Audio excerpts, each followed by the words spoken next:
All right, so to wrap all of this up, we're going to take a look at the caste system in India. Now, this is a incredibly rigid and very highly stratified system of social stratification that develops kind of alongside and hand in hand with the Hindu belief system because of the multitude of interactions between the different groups that migrate in and out of India, Aryans, Central Asian invaders, native Indians. As the Hindu belief system is developing, and, you know, thanks to that Hindu belief system, some of the upper classes, are essentially locked into their superiority. Um, what you have is the development of four what's called varnas, okay?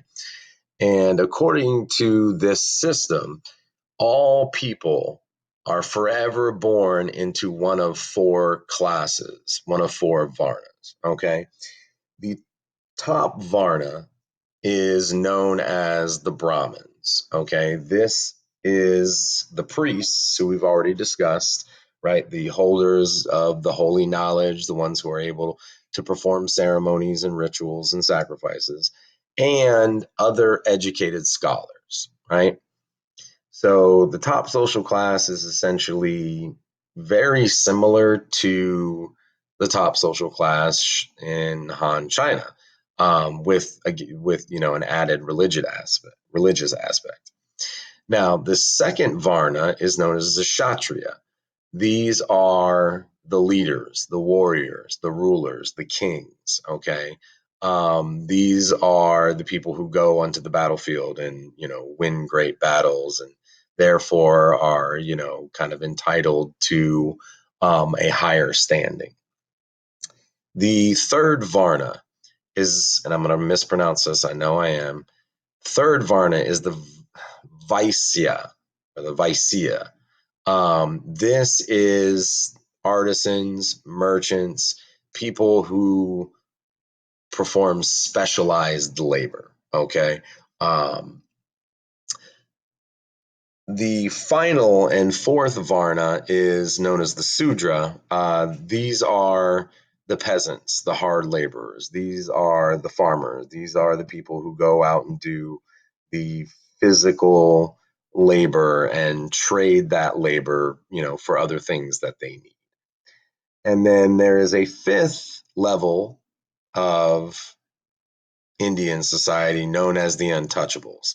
Now, the untouchables are not recognized as a Varna or a class. These people are literal outsiders within their own society. They are employed only in filthy labor jobs, cleaning up trash, um, burying bodies, things that are seen as too dirty for the other four Varnas. Not to mention, but they are also not allowed in the presence of the other four Varnas.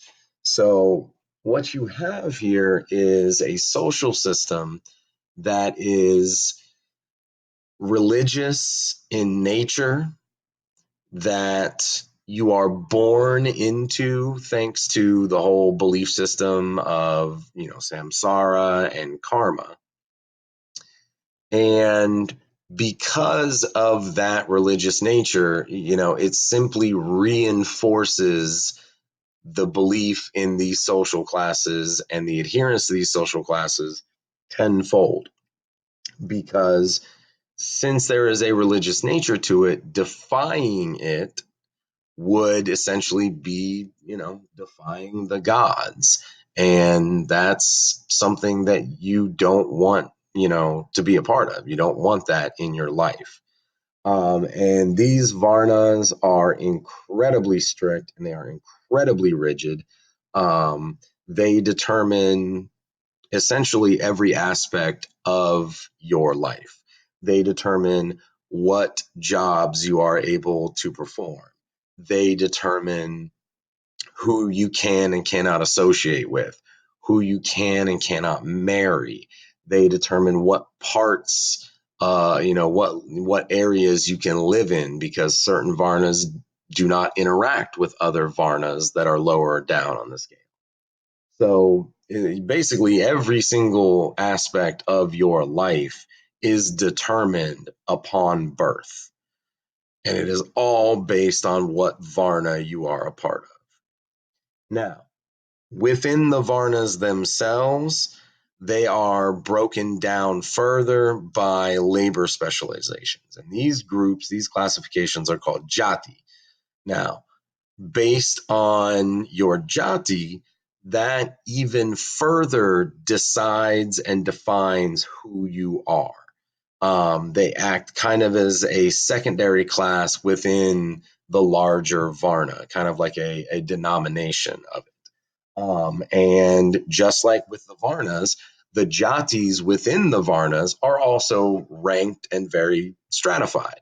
Within the third Varna of the artisans, the merchants, and the specialized labor, certain people doing certain jobs basically form what's known as that jati.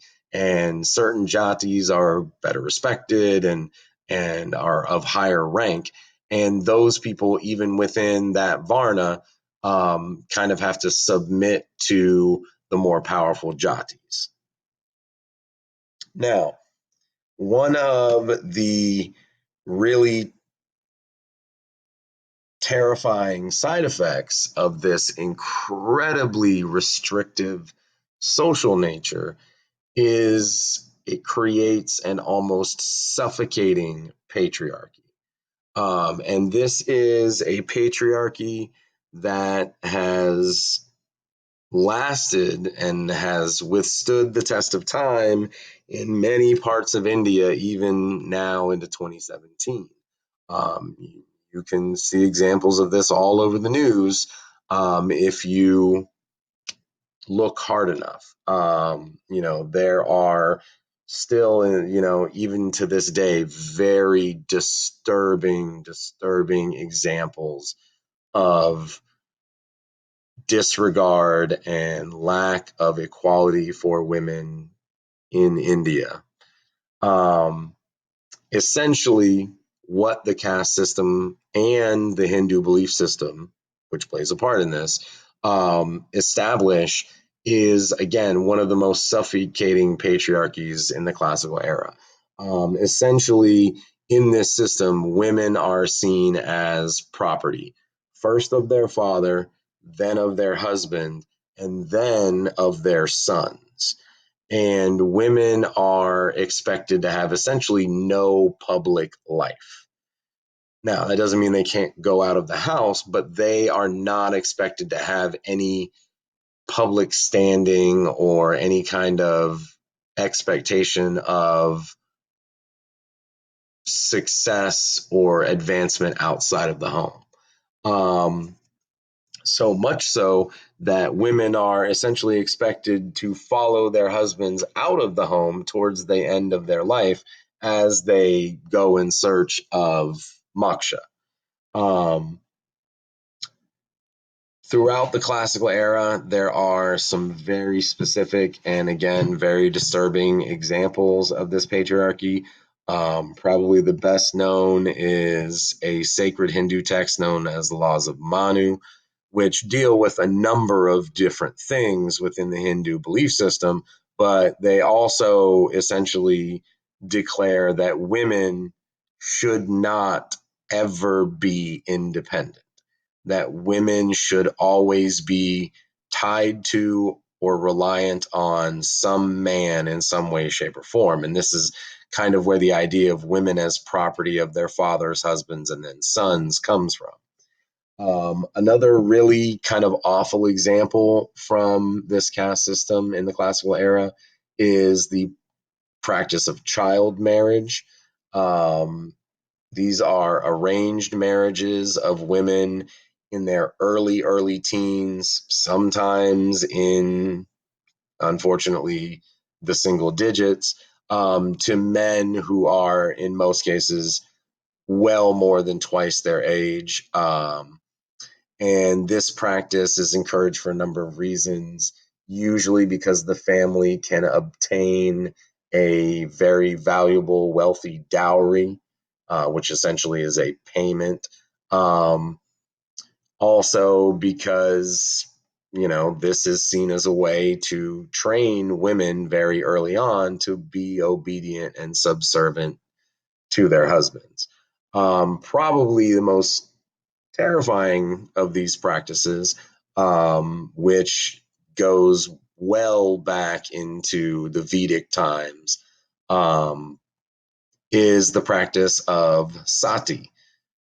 Sati is a social tradition in which a widowed woman, meaning that her husband has passed away before she has, are essentially expected to throw themselves onto the burning funeral pyre of their deceased husband, essentially committing ritual suicide as a devotion to their dead husband.